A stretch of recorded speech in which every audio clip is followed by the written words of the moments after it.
Welcome back to this channel, the Tactical Intellectual channel, and the topic of discussion will be India, the emergence of India. We're going to speak about the native Aboriginal people, the indigenous people of India, Sri Lanka, and what's the other one? Bangladesh. But hey, that came later, but we're just going to talk about these people right here, the first tribes, and then we're going to use a format that I used in the Asian video. We're going to look at a video, then we're going to look at a source from a book, and then I'll give some commentary on it, and then rinse and repeat all the way until the end of the video. So let's check out the first people, the Negrito people, and let's get some information on that, and then we'll look at the source from Sex and Race by J.A. Rogers. So let's kick it off by looking at the video on the first Sunderland people, or the Negrito people, to get a more clear idea of what we're speaking on here. The ancestors of modern Negrito groups appear to have remained quite distinct from other indigenous peoples. A recent study on the Mani Negritos of Thailand found them to be closely genetically related to the Semang people, also known as the Malay Negritos. Both of these groups carry ancestry linked with the Andamanese and, importantly, the ancient Hoa Binhian hunter-gatherers. The Hoa Binhian hunter-gatherers lived in South Asia in the modern countries of China, Thailand, Cambodia, and even down into Sumatra. Their sites typically date to as far back as 12,000 years ago, though some suggest the culture originated far deeper into prehistory. This group appears to be unrelated to the early train migration and appears to have mainly consisted of Negrito people. The existence of this culture suggests that the dark-skinned Negrito peoples once had a much larger geographical range throughout Southeast Asia. This is to be expected considering they appear to have been the first modern humans in the region. So I played that clip first because I want to get people into the mind frame of, okay, they mentioned the Andaman Islands, which is Indian territory right there, and the Indian territory extends to the broader Indian subcontinent right there. But let's notice that there's a connection with the Malaysian, the Thais, and other Asian, Chinese people and everything to those Negrito people right there. So we're about to delve further into the topic of the Andaman Island Aboriginal people right there, and everything will connect when this video finally concludes. But in the meantime, let's check out the next portion of the video to make another point. A 2012 study found that other indigenous groups from Malaysia do have genetic affinity to Malaysian Negritos. It was not the same with every O-ring Asli group. The Sonoy appears closer to Malaysian Negritos than others such as the Proto-Malays. Though this genetic affinity may be from recent introgression rather than a shared ancestry, the study found that the Negritos from Malaysia have a much higher genetic affinity to Andaman Island Negritos. This supports the view that the Malaysian Negritos and the Andaman Island Negritos are the descendants of the Pleistocene Hoa Binhian hunter-gatherers. The study also found that the Negrito populations, especially the Andamanese Anj, have mainly basal East Asian ancestry. So now, with that in mind, let's go back to the book, J.A. Rogers, Sex and Race, chapter 6 right there, the second paragraph.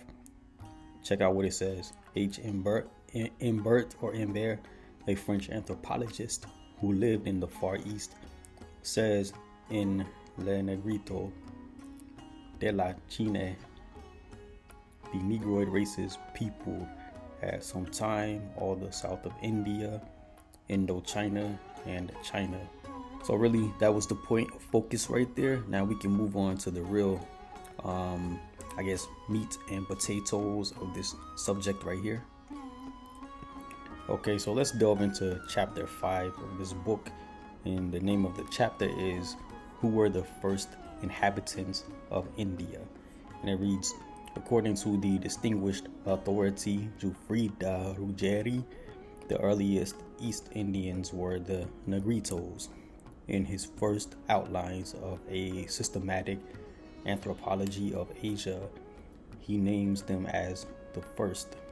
The next, he says, were the pre-Dravidians, another Negro type of taller build, and then the Dravidian, who was a mixture of Negro and Aryan, with at times a Mongolian strain. Thousands of years before the Christian era, when these Negroes, or Dasius, as they are known in the sacred writings, were still the masters of India, the Aryas or Aryans, a white or nearly white people, swarmed down on them from the north, probably through Afghanistan. Alright, it's not that much to say here, but chapter 5 definitely gave us a really good confirmation on the, indigenous inhabitants of India, the Negrito people. And they were definitely pre-Dravidian people right there, and a well-respected source, Jufrida Ruggieri, or Ruggieri. He has his book right here, First Outlines of a Systematic Anthropology of Asia. So, he just gives that good word right there. So nobody can say that this is DEI or anything of that nature. But let's go on and see what else we have to say. Well, we may look at a video here. I don't know. Okay, so I'm gonna jump right into it. The reading portion, that is, and it reads: the Negro strain is still clearly apparent in large masses of the Indian population, even in the north.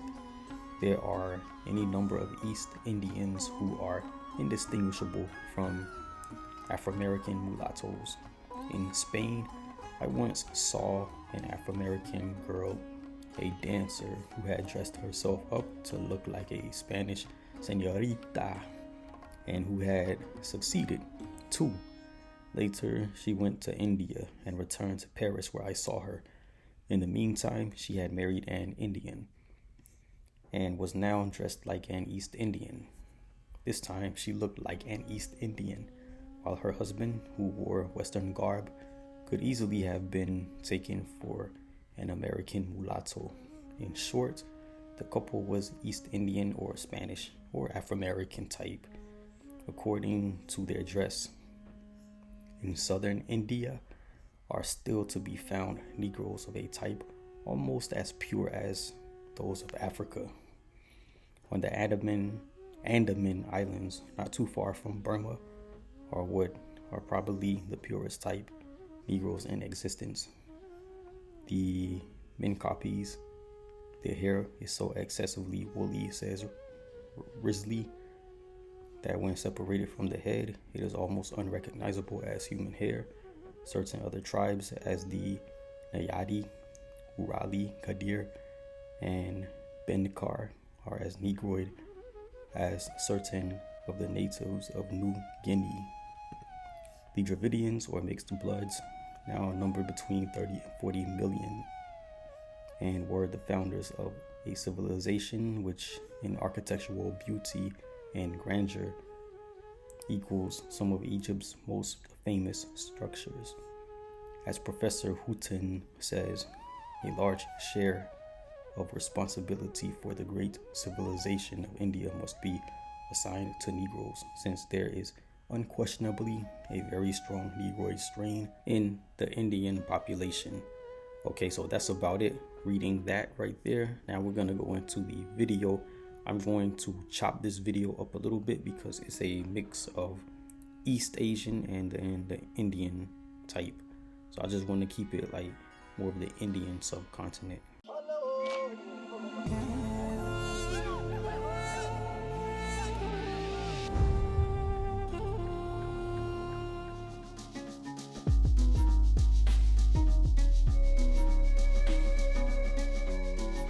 On to number 2. Sri Lanka Kafirs. Nestled in the heart of the Indian Ocean, the teardrop-shaped island of Sri Lanka boasts a rich tapestry of cultures, traditions, and histories.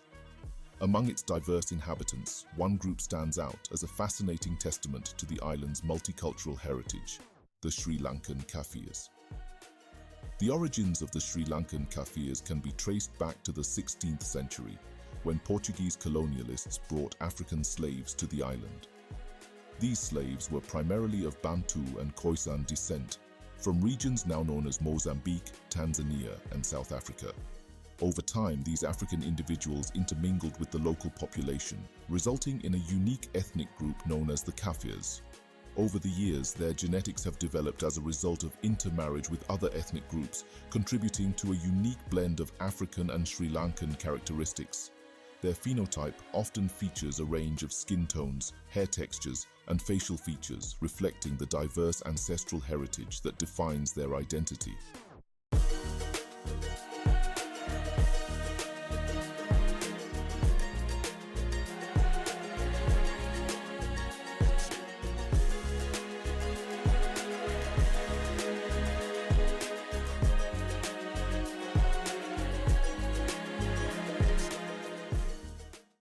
The Semang and Batek of Malaysia.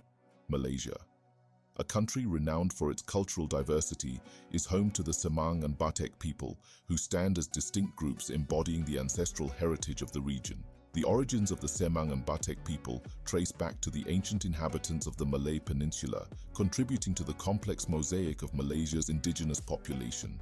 These communities are believed to have inhabited the region for thousands of years, preserving their distinct way of life amidst the tides of history. The Semang and Batek people are part of the larger Orang Asli community, which translates to original people in Malay, highlighting their status as the earliest inhabitants of the peninsula. Research has indicated that these communities share genetic markers with other indigenous populations in Southeast Asia and Australo-Melanesian groups. Phenotypically, both the Semang and Batek people exhibit unique physical traits that have adapted to their environment. Their shorter stature, darker skin, and robust physique can be attributed to the demands of living in the denser rainforests and the challenges posed by their traditional hunter-gatherer lifestyle.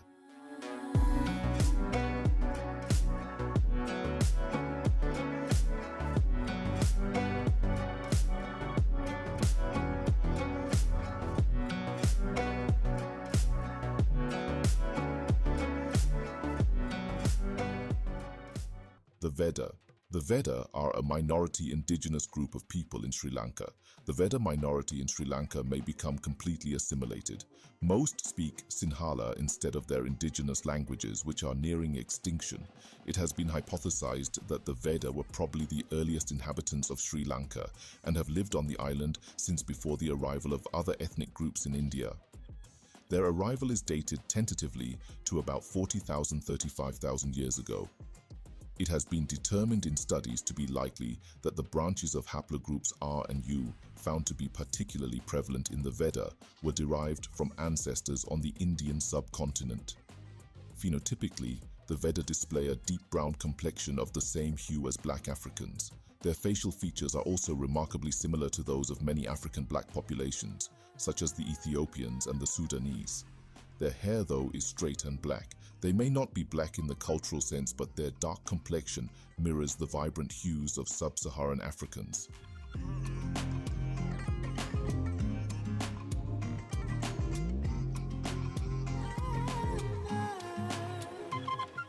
If you are still watching this video, know that you are very much appreciated. I trust that this video has imparted valuable insights into the black people. Once again, like this video and see you in the next one. Jeez, man, how can I forget about the Andaman Island Aboriginals? Well, check this clip out here. One of the most widely known Negrito groups would be the Andamanese peoples. These groups come from the Andaman and Nicobar Islands, which fall under Indian territory. They appear to be the original inhabitants of the islands and have likely been there for over 26,000 years.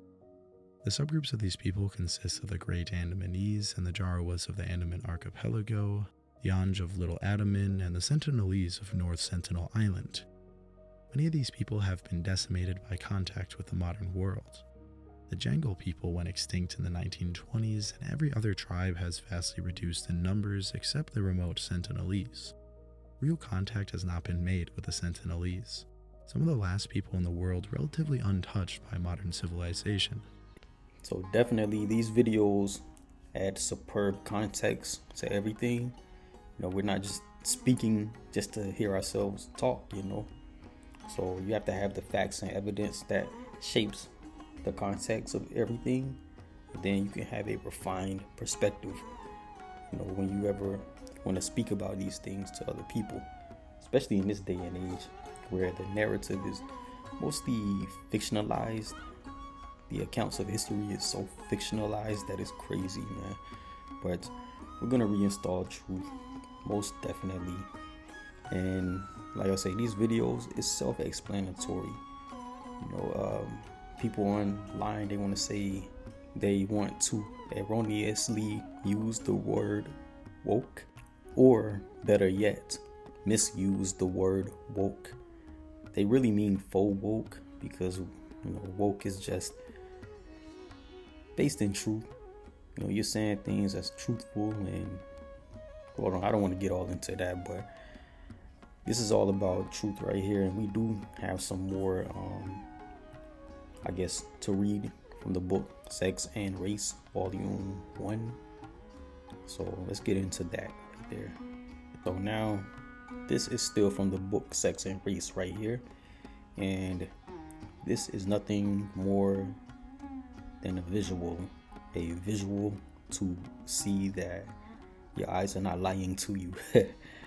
Okay, so 1 and 4, the person on the top, the woman on the top right there, and then number 4 is the person on the bottom right corner right there, that man.